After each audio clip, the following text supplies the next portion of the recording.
Hi guys, Karen here. Hope you all are doing well. I just got back from our local Veterans Hospital and was visiting my friend Vic. His name is actually Jory, but we always called him Vic. Don't know how much longer he has. A few days, a week, a couple weeks, I don't know. But yeah, I went and did a quick visit and trying to help him take care of some last minute business that he didn't get around to, such as getting a title for his car and getting it transferred to somebody, probably me. Anyway, a lot of that. But I also gave him a foot rub while I was there. Try to bring a little bit of joy and comfort, you know. I would hope somebody would do that for me, you know. Anyway, just got back home and I need to go to my happy place, which is right here in my studio, creating things that develop in my mind. So let me bring you down to the board. Well, I'm actually wearing one. I wore this today to show him. This is a rainbow solar quartz, and it's just a simple, well, this one was a prototype.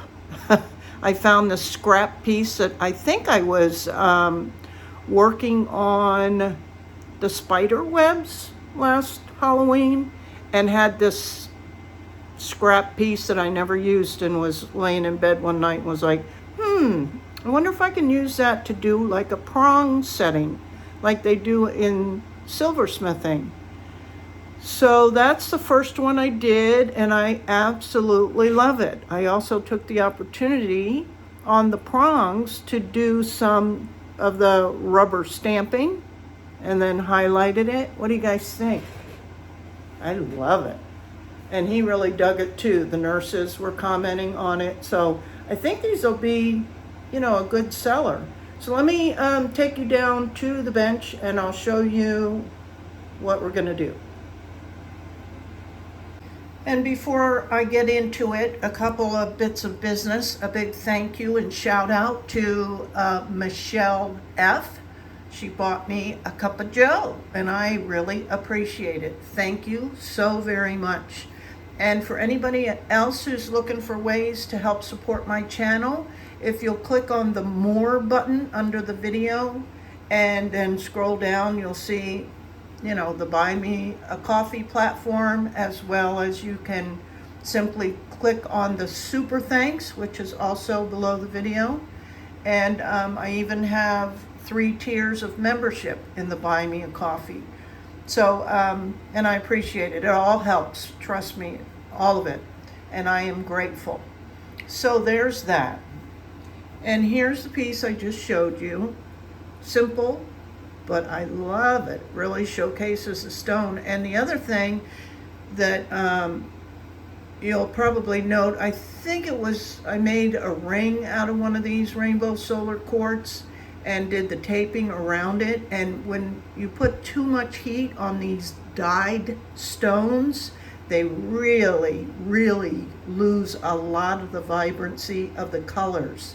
So with this technique, it totally kept everything because it didn't really get a chance to get that hot.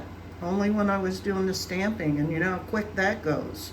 Anyway, so then I think I mentioned this was just a scrap when I was experimenting with the spider webs, and it just had, you know, I made the web and then it had just the bare wire coming off, so I just formed it around there. So I got simpler on it. Oh, well, let's talk about tools. I'm so sorry. I get ahead of myself. Heiko FX601. My favorite. I'm going to use pre-tinned 18 gauge copper wire. We'll probably try this one with a stamping. May not be that particular stamp. And then, of course, I use silver gleam. And I use the Novacan Old Masters liquid flux. And all that will be listed in the tools and supplies, also under the More button. I used to say in the description box and then realized there's nowhere on there that says there's a description box. So in case y'all were wondering, anyway, what I like to use most of the time instead of putting a patina on is just a black acrylic paint pen. For me, I think it just turns out way better and it doesn't end up dulling all of it. So this one, I kept it real simple and just put a couple of almost like teardrops with the solder. And that was probably the hardest part because it did not want to stick. I couldn't at the first get enough on there. It just would barely tin it. So be patient with that part. But in this one, all I did was cut 2 pieces of wire. I took it to the bench block and hammered the center and connected them with soft solder and then just did the rest. And I think it turns out so great. And it's really in there. It doesn't even move. So that'll just depend on how tight you can get these going over it. So those are the 2 that I made. So I got another solar quartz out that I'm going to do. And what I'm thinking with this gorgeous piece of chrysocolla malachite, I think I'm going to use brass as the prongs. And yeah, probably put a drop of silver on there so it'll have like a mixed metal, but it'll be leaning towards a gold finish. It's not very often we can get any kind of, gold or copper color in our pieces with soft soldering. So I may do that and show you how that came out as well. Okay, so let me get started. So how big the piece of wire will be will depend on the size of the stone you're working with or whatever. You don't need much to come over, but I'd rather a little bit extra. So just measure it, cut 2 of them. And of course you want to go ahead and straighten your wire. And that you can straighten it with just the warmth of your 2 fingers. Right? Just like that. And then I'm going to go ahead and make a loop for the bail. And I'm going to use my bail making pliers, and I'll probably use the 1, 2, 3, 4th one from the smallest.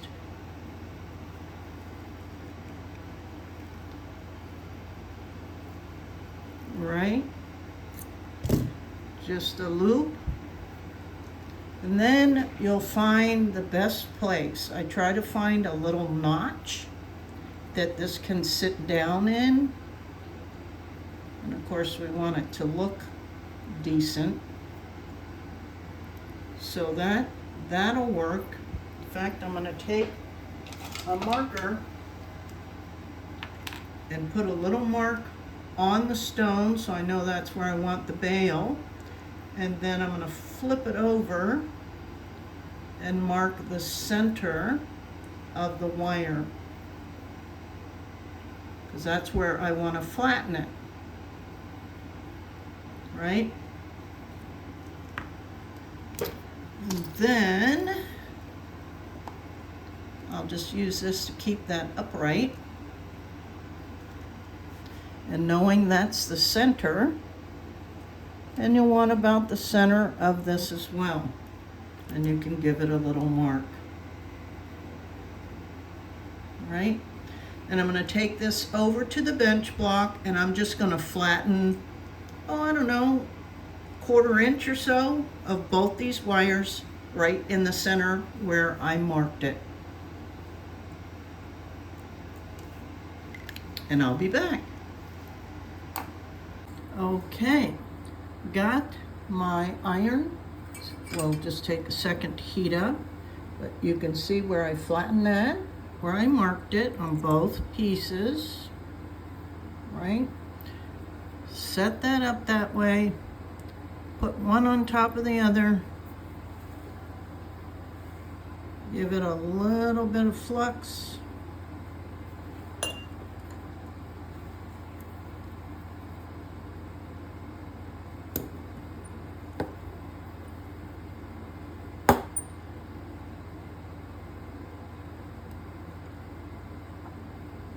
Hold it down, clean my tip, pick up a little solder, don't need much, and just attach it. Give it a minute to get hot, that metal.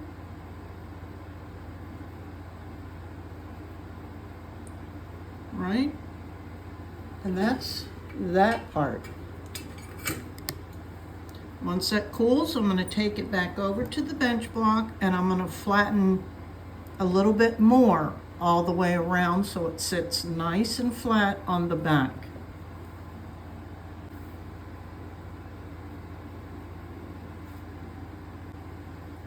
Flatten it there. And at this point, if you want, you can take this opportunity to connect that.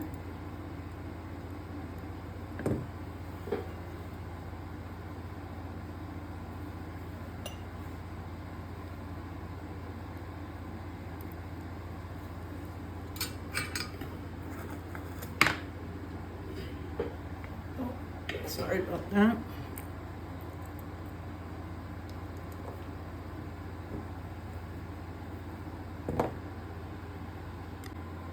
After flattening that, I'm going to take the opportunity to just close that little ring, the little bail. Won't take much at all. Clean your tip again. Always clean your tip. Just a little dab.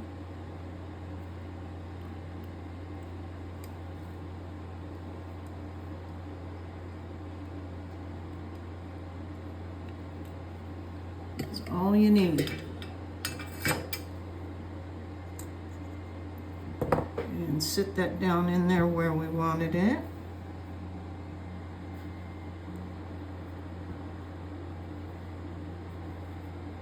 And if you don't get it, the prongs right where you wanted it, you can always, undo this, because it's just held together with, in fact, it needs to come up a little bit. So I'm glad I could show you that, okay? So I'm gonna redo that and just move it up a little. And go from there. And you guys know how easy it is to do this, right? You just reheat it and that'll come right off. And then I'm going to reset it where I want it. Now we're going to do what we started to do last time, and that's kind of bend it over, have your flush cutters handy, and don't cut off too much at first because you can't add back on. And just see how things look.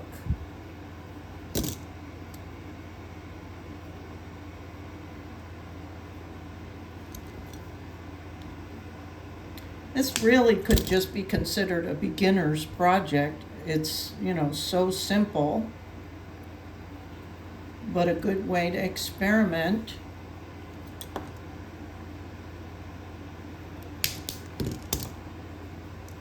With working with wire and solder.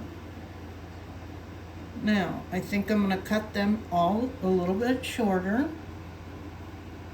but not too much, because I'm going to be putting solder on there and then using the rubber stamp. And if you want to get really, really specific, you can certainly do that, but I'm okay with that. I'm going to use my nylon jaws just to squish things down. Now be careful depending on what stone you're using. You don't want to break your stone. You want this nice and tight.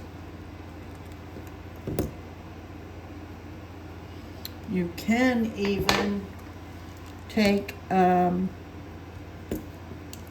your plier, pull it up a tad, pinch that end so it's kind of flat, and then even go and give it a slight bend down so it lays a little bit flatter.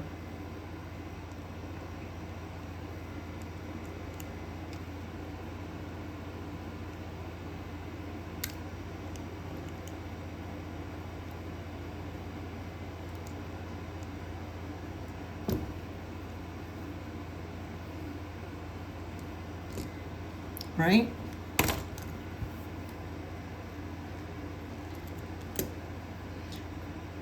And if you're not going to do the texture with the rubber stamps and you're worried about this sticking up, I definitely put a drop of solder on there. Or if you have those burrs that you can clean that up. Or I even thought about leaving these longer and making a little spot, like spiral it back. There's lots of different things you can do with it, but I'm gonna do the stamping. Now with that rainbow solar quartz, I'll show you, it has to happen almost faster than if you were doing it on a regular piece, because it's not really wanting to stick to this. So let me see if I can show you we'll do this one. You don't need a whole lot of flux. I don't even have anything in the bottom of mine. I just have residue, and that's enough.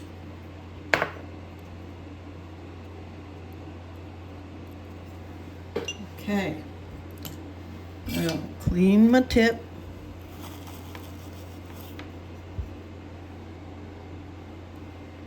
Get some solder. Here, I'll just show you first how to get a little teardrop on there. You have to put it on there and almost drag it, right? Put it on, let it get hot, and then drag it. This doesn't really want to build even. So I'll show you what I did with getting the stamping. I'm gonna go really fast, almost stamping before the iron is out of the way. And it may take me a couple times.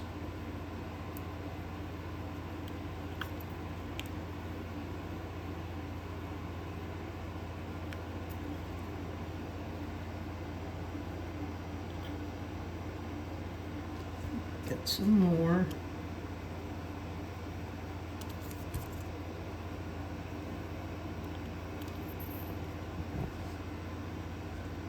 And we'll evaluate it. I'm just going to do them all. So I'm putting a decent sized blob on there and coming down almost before I get the iron out of the way. Do you see that? And it's not exactly on the top, so I have to play with it a little bit.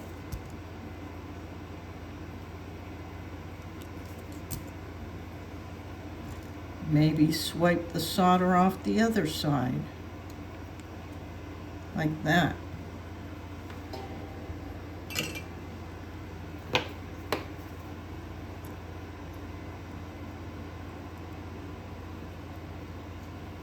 Right? So I'm going to play with it and get it a little bit more how I want it. And I'll be back. So this is what I got. And you just have to play with it a little bit and, you know, get the patterns you want and everything. I washed it up, and now I'm just going to use my little acrylic paint pen and drop some black down in there.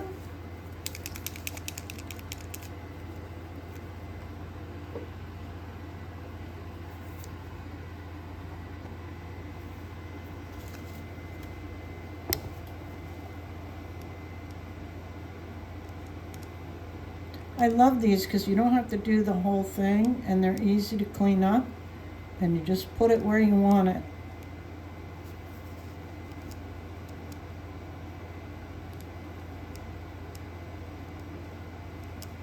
Okay, so I'm going to do this, and then I'll, you know, wipe off what I don't want remaining, and I'll pair it with a chain or a cord, and I'll be back with the final reveal.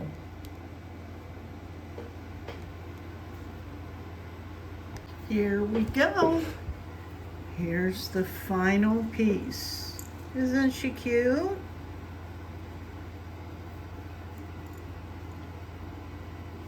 So with a little finagling, you can get it just how you want it. And you can always add more prongs if you feel it's unsteady, right? But this doesn't move around it at all. Maybe a little play up here by the bail, but not that much. And of course, you saw this one. This one's good. This one's really good. See, it doesn't move. And look what I did with the brass. I love it. I'm keeping this one. Wow, wow, wow. This took a little bit longer to figure out because it has that flat edge. And there wasn't anywhere, you know, to grab onto. But the only spot, I didn't even solder it at the bail. The only spot I soldered it was at the intersection of those two wires. And you could stamp that, but I don't think I'd want that roughness up against my chest. So I just left it nice and smooth. I hammered that down. But it looks super, super cool on, as you can imagine. So yeah, that's, I think, as simple as you could get using a soldering iron. And for those who are not ready or not interested into jumping into silversmithing or metalsmithing with a torch, that'll hold up, because trust me, I was doing a lot of pulling and yanking and twisting and turning, and that connection did not come loose. So it's perfectly fine. And I'm going to keep this one. It's such a cool piece, very organic. Okay, you guys, thanks so much. And of course, I'm going to use Protect-A-Clear, the spray, the aerosol, on all of these pieces. And so far, I really love the Protect-A-Clear. I haven't really seen any ill effects, really, on any of them, from the Rust-Oleum or the Krylon. But we'll see as time goes on. I had somebody comment on the review of the aerosol I did, saying it really wasn't a true review. And, you know, I agreed with them. No, it wasn't a review of how long it lasts and how well it does. It was a review of how I used it in my pieces, as opposed to having to deal with the brush on, you know. And if you're not sure what I'm talking about, go back and look. I've got a gazillion videos, you guys, but I got lots more to come. All right, appreciate you guys. Till next time, bye.